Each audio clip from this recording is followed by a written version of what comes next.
You spent more time than almost anyone that I'm aware of in Gaza since the war started. You almost didn't leave Israel after the war started, just keeping eyes on what's happening, speaking to the troops. I really want to start with the end and we'll go backwards. Last week, it really struck me. I was happy to see you there.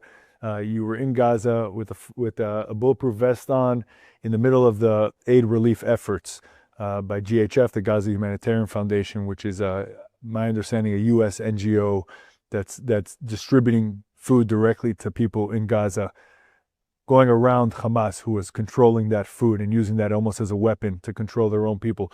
Tell us what you saw there about what is it that we don't see from the outside about this aid effort and about the people in Gaza. Well, you're absolutely right that the sole purpose of the Gaza Humanitarian Foundation is to get aid to the people that need it in Gaza without it getting into the hands of Hamas, where most aid goes to. Most of the aid that's been delivered outside the GHF goes to Hamas, and they use it to raise funds for their own operations, for their terrorist activities, and also to control the population.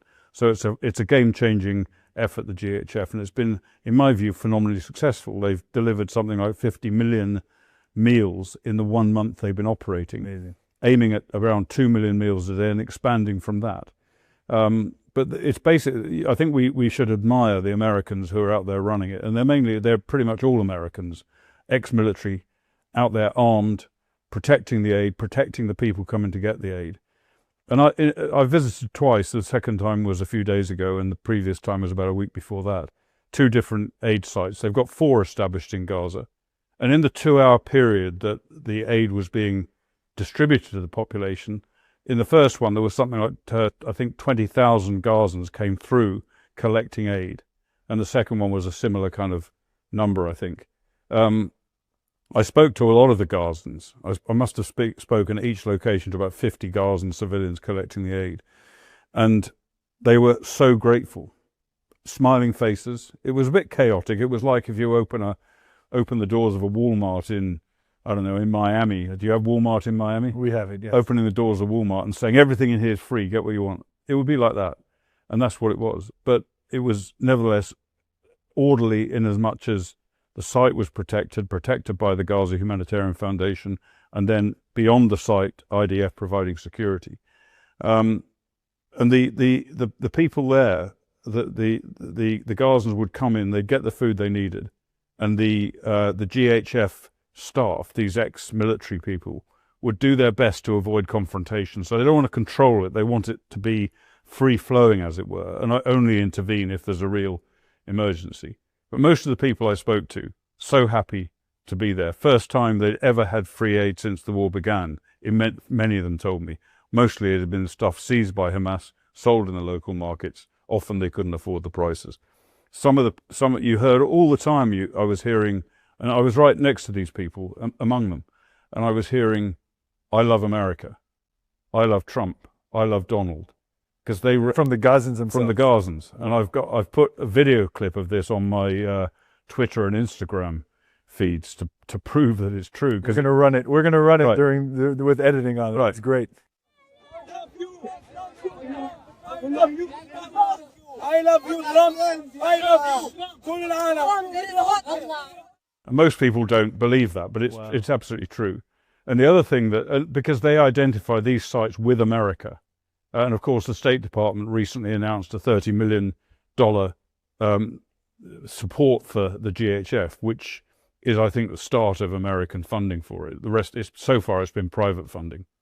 Other countries need to follow suit. They're not doing so. They're resisting. They're objecting to it. But it's so important. The other things I heard Gazans saying were, "Kill Hamas. I hate Hamas." They understand. They don't love Israel. Right. But they understand that it's Hamas that's brought them to this situation they're in now, where their homes have been destroyed, where they're short of food, difficult to get water sometimes, difficult just to live. Hamas, they hold responsible for that, and quite rightly, because, of course, it is entirely due to Hamas, everything that's happening in Gaza. So the other thing that was being said was, we want to get out of Gaza. Virtually everyone I spoke to said they need to get out as soon as possible. They see no future in Gaza. They don't want to stay in Gaza. So this is the mood of the people, very friendly on the whole, very, very warm relationships between the GHF and the Gazan civilian population. One point I would make, which we all need to know, is that the GHF has met a lot of resistance, primarily from the UN. But then other entities, aid organizations, other countries, they see the UN as being the experts in this field. So if the UN don't like it, it's got to be wrong. And the UN don't like it because it circumvents their procedures, their rules, the template they put on everywhere they deliver aid, which doesn't work in Gaza because it's seized. It doesn't get to the people. It doesn't get to them free. And it's been proven that the UN's efforts in Gaza have been taken over by Hamas. Yeah, exactly. And that's the point I was going to make, is that so the UN is vehemently opposed to the GHF. The other people that are vehemently opposed to the GHF is Hamas. Hamas and the UN are speaking with one voice on that. I mean, if you think about it, it's extraordinary, but it's true. And many of the people I spoke to and asked about this, they live in fear of Hamas. Hamas have threatened them. They've threatened them not to get aid from these GHF sites. They've killed Gazans. There have been some Gazans working for the GHF, helping as an interface really between the GHF and the population. They've killed at least 8, maybe more of them, Hamas. And it shows how much it hurts Hamas. I think it's potentially a turning point in Hamas's control in Gaza. That's why they dislike it so much. And that's also why the UN don't like it. Why is it that we don't see any? Well, let me reframe the question. We're seeing the UN is against the distribution. That's clear. Hamas is against the distribution, but the aid is actually getting to the people. But we're not seeing the media cover that at all. In fact, it's always the inverse, right? The first stories that came out when the GHF was launched were these inhumane images, quote unquote, of people waiting in line for food. Like we wait in line to get into a football game, but them waiting in line for food suddenly was inhumane. So you're seeing those stories. You're seeing stories, false stories of Israeli troops firing upon people just trying to get their food. That comes out at least once or twice a week in some international news source, all of which are false. But we're not seeing the inverse. We're not seeing. Have you not seen? Was there media embedded with you at the GHF? Why is it that that's their stories, the stories that you were telling, that you posted on your social media? Why are we not seeing that beyond the anti-Semitism with the international media? I mean, these are just great human stories. Why are we not seeing that? I don't think the media on the whole, I think I'm the only person outside of the GHF and the IDF who've actually gone to one of these bases, or two in my case. I don't think anyone else has done it. And I don't know exactly why that is. I don't know what the policy is. But one thing I do know, I mean, the IDF come under huge criticism because they don't let the international media into Gaza. On the whole, I mean, there have been exceptions to that. But I can understand why that's the case. One, because journalists going into Gaza, particularly if they want to go in not embedded with the IDF, they're at huge risk. And people say, well, that's up to them. If they want to take the risk, they can. But it's not up to them, because what happens when they're kidnapped? Then that becomes an IDF problem. The IDF have got enough problem already dealing with trying to get the hostages out without having more Western journalists as hostages. And the other thing I think, and I'm surmising this, is that the media, so much of the media distorts so much of what goes on in Gaza, or anything to do with Israel. It's totally distorted. And I think the fear may be that if you let the media in, they will see what they see and they will twist it against Israel somehow. So I think I think those are the two reasons. My guess is that that's why we haven't seen media covering this. Let's turn a little bit to Iran.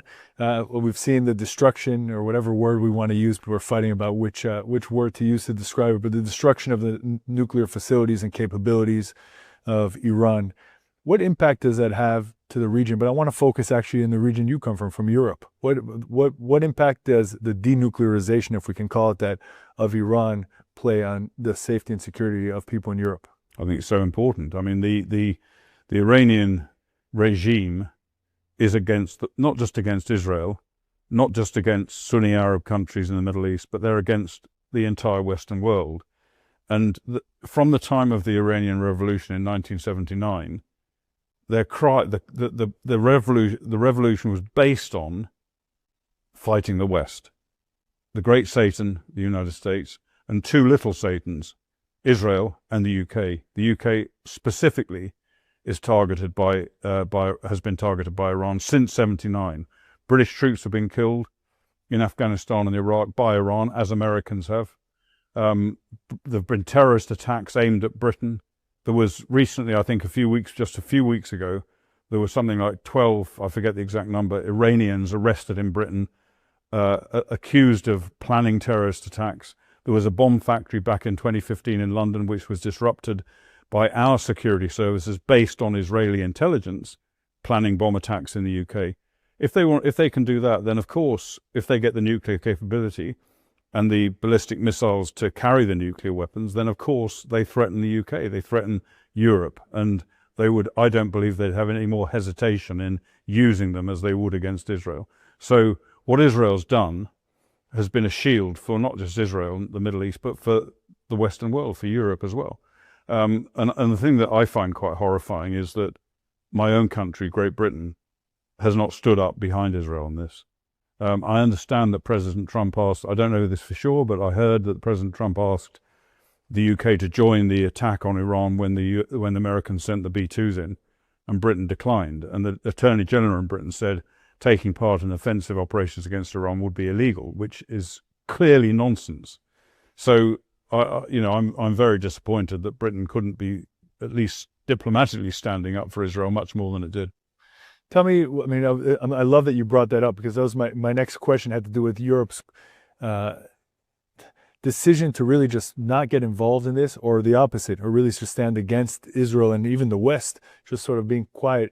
Do you attribute that a lot to, is it the war between Russia and Ukraine that sort of had people fatigued across Western Europe, or is it more just the great immigration of Muslims into Europe and how that's changed the population and the politics of the continent?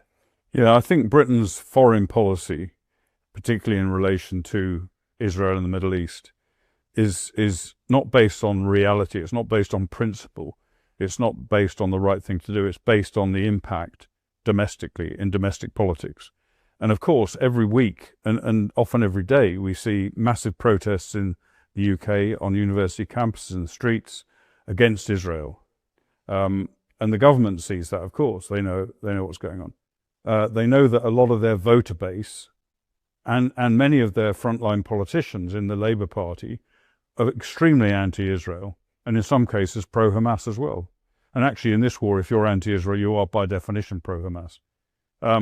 So that's their focus. They don't want, there's an election coming up, not immediately, it's in probably about 3 years. The next election is their focus. And the government has got declining numbers in the polls, with the Reform Party climbing up their back. So they base their foreign policy, they base what they say and what they do about Israel on that domestic concern. So final question, you're really a national security guy. How do we get, in your estimation, politics in the West, generally speaking, to focus at least a realistic lens on the national security implications of policies that are happening all over the world? So we see Europe taking positions vis-a-vis Iran, Israel, China, etc., from this sort of political, popular lens of it seems like it's being driven by Twitter more than reality, when they're ignoring the national security implications of of the decisions they're making. I know a lot of the work you do has to do with shining a light on the reality from a security perspective of what's happening in the world. How do we refocus, and how do we help you refocus, or help you get the political class to refocus their foreign policy with a realistic lens when it comes to national security? Well, I think many Western European countries, including Britain, their policies, apart from being focused based on domestic policies, are also based on fear and an unwillingness to actually to stand up for the country. Our country, Britain, and the same applies to other Western European countries, we are self-hating. We don't have the confidence to stand up and say, yes, Britain's a great country, and we need to do everything we can to support our country and defend our country critically.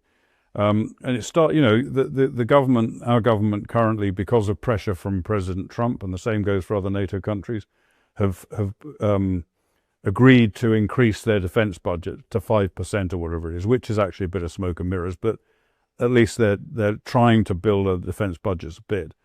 But none of that really matters. It's not if you've got thousands of tanks, which we don't have, but if we do eventually get loads of combat planes, drones, etc., and anti-air defences, then it's all pointless unless you've got the political will to use it, and we don't have. It's simple as that. Look at what happened in Ukraine. Ukraine has been allowed to be not overcome yet, but certainly on the losing side at the moment. I hope it doesn't continue, but I fear it will, against Russia. And that could have been different. If President Biden and if the Western European countries had gone all in to support Ukraine, given them what they needed, as much as they needed, to push the Russians back, we could be in a different situation now. But it's this fear thing that comes up again.